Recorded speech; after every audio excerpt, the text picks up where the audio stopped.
everyone? Welcome back to Online Small Engine Mechanics.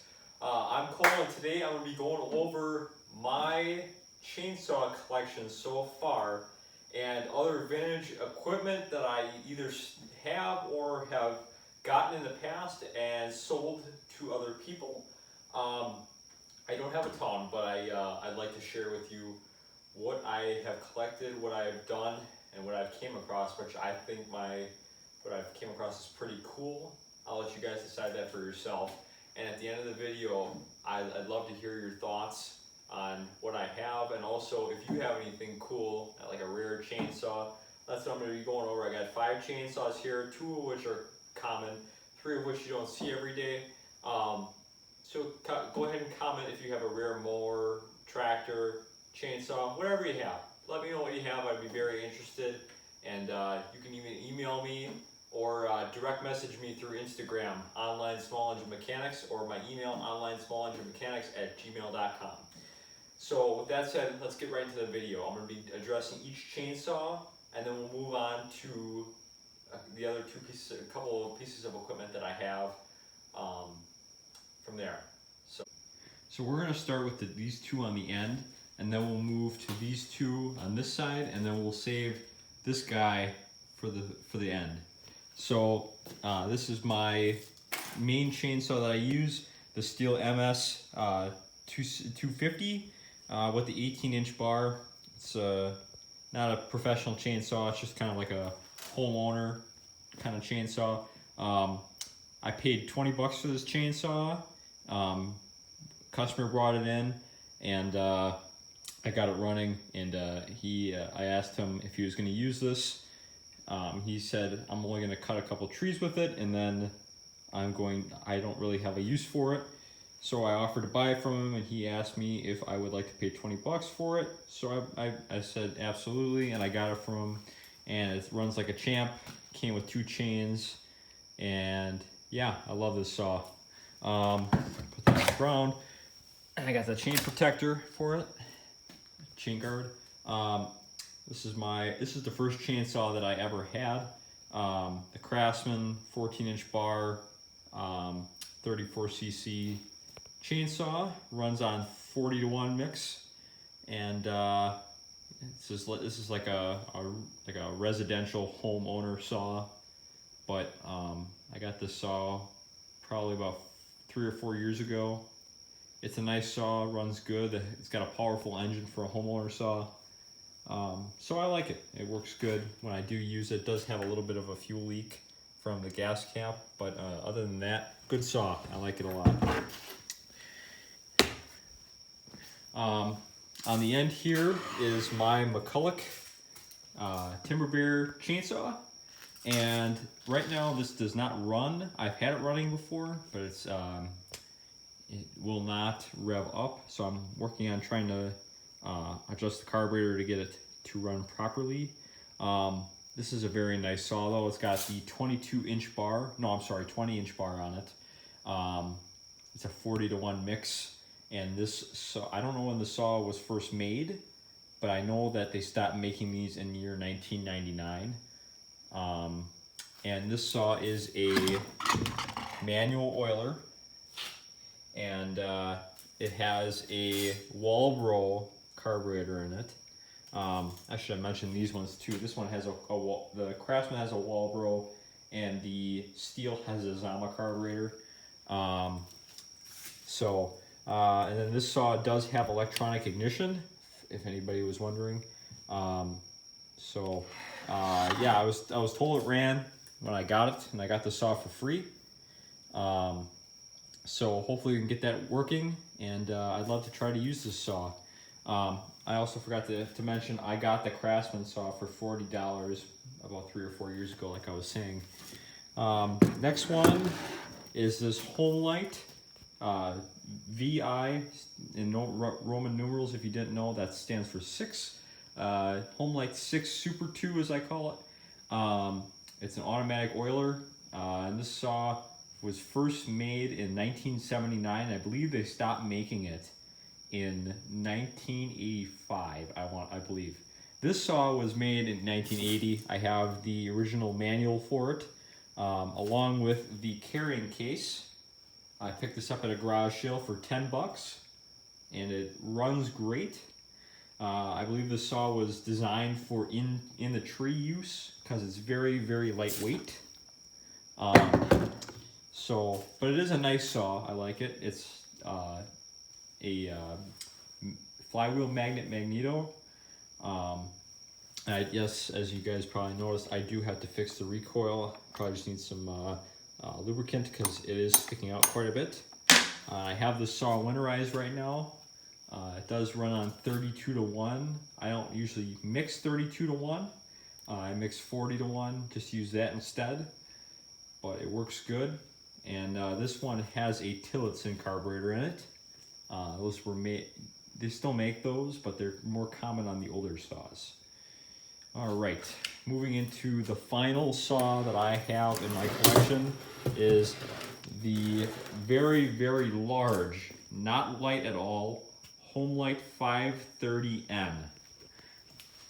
So this saw was manufactured from August 1953 to August 1954. And I'll zoom in on the tag a little bit. I'm not sure if you guys can see, but there's an N right there, right after the 0 in 530. And there's the serial number right there, 471268.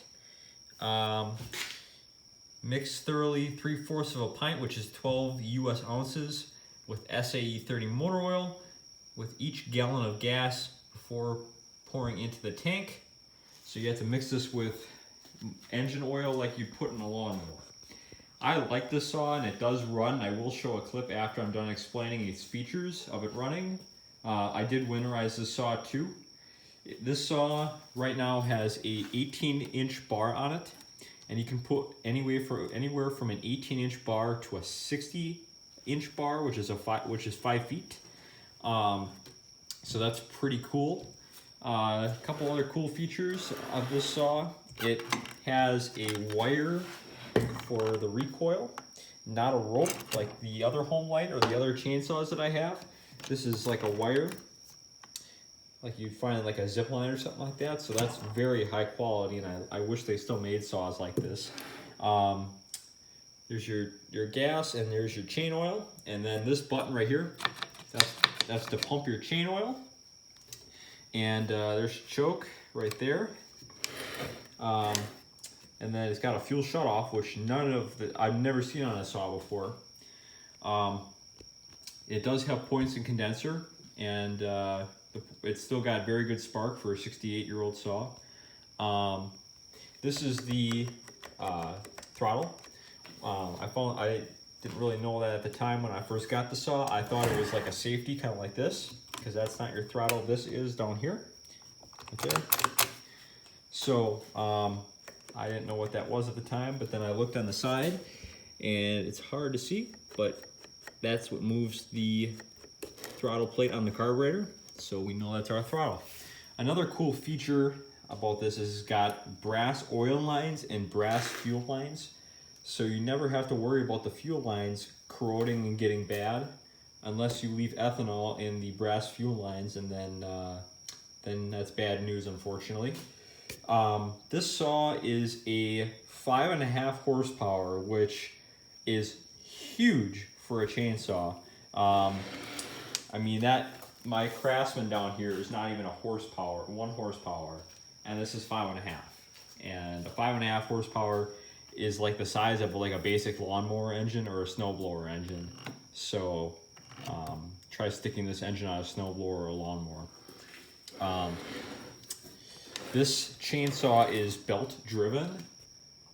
Right here, there's a rubber belt underneath here to drive the chain. And there's your air filter right there. So yeah, it's a nice saw. I like this saw. It's got a Tillotson carburetor in it as well. So if you guys know any more information about this saw, please feel free to let me know. I did look up a couple things on it, and that's how I got the information that I did.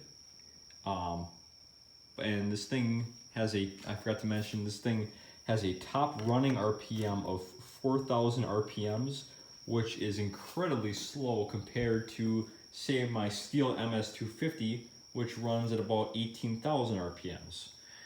That's newer two-cycle engines for chainsaw nowadays. So you can just tell that's how old of this technology this is. I would like to do a restoration on this chainsaw. As I told you, it's pretty old. This saw was, like I said, was from 1980, and the owner told me that he never really used this a whole lot, and when he did, he took good care of it and cleaned it up.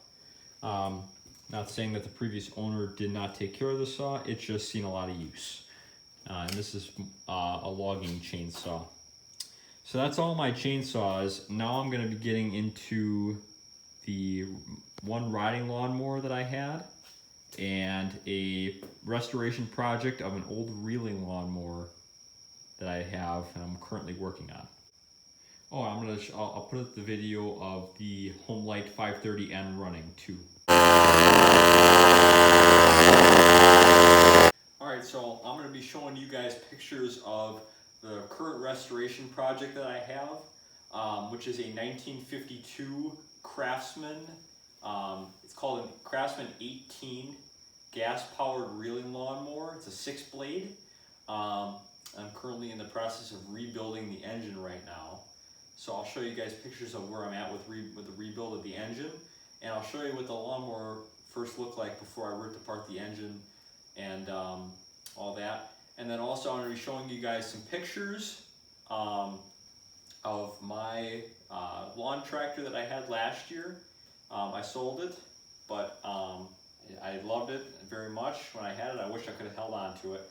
It was a 1970 Simplicity 728, and you guys might be thinking 728 Broadmoor. That's not that rare or anything else like this. It's not a 728 Broadmoor. It's a 728, just a 728, and it's so rare I couldn't find a single thing on it. So I'll show you guys pictures of that. I still keep in contact with the new owner of the 728, and he's working on a restoration of it himself. So I'll show you guys pictures of that.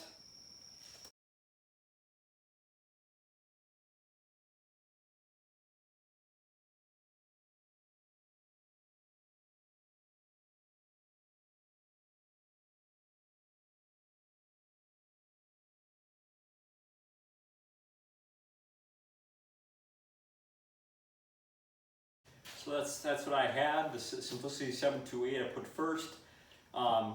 It had Goodyear tires on it and a manual PTO. It had a 7 horsepower flathead Briggs & Stratton, or called an L-head too, doesn't matter, with points and condenser, and it also had, it didn't have a starter with a starter gear with, you know, with the Bendix and stuff like that. It had a starter generator, which I thought was really cool. It also had bug-eyed headlights, you know, 2 on the side, the older style headlights, and I had never seen that on a Simplicity before. And it also had the S, the different styled S on the grill, and that may not be factory. I'm not sure. Maybe somebody else put it there, but it looked factory to me. So I'm not sure. If you guys know anything about it, put it in the comments. I'd really like to hear about it. If you know anything about the original 728 Simplicity. It also had a the 728 stand for 7 horsepower, 28-inch deck, so it was not a huge deck. The Toro Time Master that I did a review on had a larger deck than that, so that's kind of surprising. It also had 3 forward gears and a reverse, so it was a nice tractor. I missed that tractor, but got to move on to bigger and better things, and I miss it, but that's all right. And then the Craftsman 18 gas-powered reeling lawnmower. That's a 1952, like I said, and it is a 3.25 or 3 1/4 horsepower Tecumseh engine with the diaphragm carburetor. And I had a hard time trying to find information. I still am having a hard time finding information on the engine or the mower itself. So thankfully, almost all the parts were there, other than the recoil assembly, which I had to buy on eBay, along with the gas tank, because the gas tank was rusty from old fuel. I was able to clean the carburetor, and thankfully I was, because if I had not been able to clean the carburetor, I would have not been able to find a replacement. I'll show you what it looks like. That is our carburetor. The 2 plates on top. Diaphragm. And this looks normal, looks like it came off of any engine, but I cannot find the exact one that this came with, aftermarket, or even for sale from anybody else. So, pretty cool, I think. So, if you guys, again, any information, let me know, and I'd love to hear it. I really would. And I'll put pictures out there. Probably make a video once I'm done with the restoration on the reeling mower. Put pictures up on Instagram for you guys to see, because it's actually a really cool mower, and I'd love to have it around, try it out, and stuff like that. So that'll be my first restoration. And in the future, I'd also like to do a restoration on that Mary tiller that's in the ending segment of the videos that I lean against. That's a 1974, 1972, something like that. Mary tiller, front tine tiller, and I'd like to repaint it. It runs great, so it doesn't need an engine rebuild or a valve job, and it does have points and condenser in it. So what I would like to do is I would like to sandblast it and repaint it, and get some new vinyl stickers for it as well. So that's my upcoming plan. So I hope you guys liked my video on my vintage equipment. Or, well, these weren't vintage, but you get the point. Hope you like this, and I'll come out with other videos if I do get any more vintage stuff, because I know people do like the vintage equipment, and so do I. So please give me that thumbs up, like, comment, subscribe. Appreciate it. Let me know if you got any information, or what I could have done better. If you have any vintage equipment, or just anything in general, honestly, any video ideas, let me know. That'd be great. Thank you again for watching, and you guys have a good one. Oh, I forgot to mention, make sure you go check out Fix It Farm on YouTube. He does a lot of ATV, UTV kind of stuff, mid-sized tractors, and I know he's done a couple videos on a Chevy Cobalt. So if you guys are interested in doing and watching any of that stuff, go check out Fix It Farm. He's trying to get to 400 subscribers by the end of the month, I believe. So we might be doing a couple collaborations together sometime maybe soon. So keep an eye out for that, and thank you again for watching.